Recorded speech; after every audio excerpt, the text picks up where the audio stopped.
Woo! Hi friends, as requested, I am in a blanket fort in my bed, and I thought what better place to talk about sex.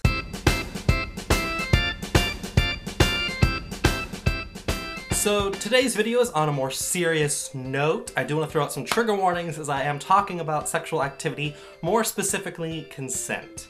Here's the deal, gang. People seem to be confused, ignorant, or just playing dumb when it comes to the topic of consent. So I thought I could take today's video and clear up some misconceptions, if you will, or confusion about consent.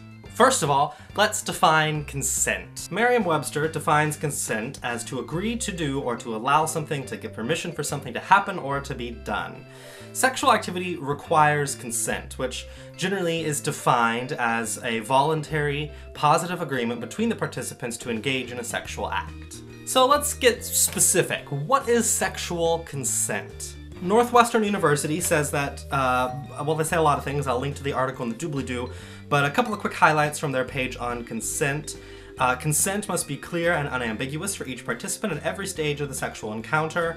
The absence of no should not be understood to mean there is consent, and a prior relationship does not indicate consent to future activity. Consent to a sexual activity can be communicated in a variety of ways, but one should presume that consent has not been given in the absence of a clear, positive agreement. So, what does this mean? Basically, let me highlight something here. Consent must be clear and positive. That means that staying silent is not consent. That means that lack of protest is also not consent. So now that we've defined consent, let's clear up some misconceptions about consent. First of all, consent is a binary thing. Binary means that it either is or it isn't. There's no in between. It's kind of like being pregnant. You either are pregnant or you are not pregnant. You can't be a little pregnant or like kind of pregnant.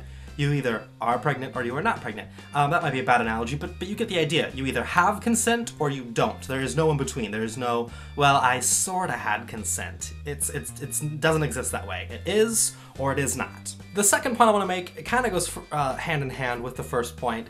It's the post hoc ergo propter hoc fallacy. Now I know I just dropped Latin, sorry, but let me explain what that means. Post hoc ergo propter hoc is a Latin phrase that means after, therefore, because of. It's a very common fallacy you'll find, especially when it comes to sexual consent. Basically, the idea here is that just because you had consent previously does not mean you have consent now. The notion here is that you may be in a relationship with this person, you may not be in a relationship with this person, but a one-time yes is not a golden ticket to Willy Wonka's factory. You have to ask each time you go into the factory. You have to ask each time you go into a different room in the factory. Otherwise, you might end up drowning in a chocolate river. Just do that analogy. Can't believe I went there. So here's the point to drive home.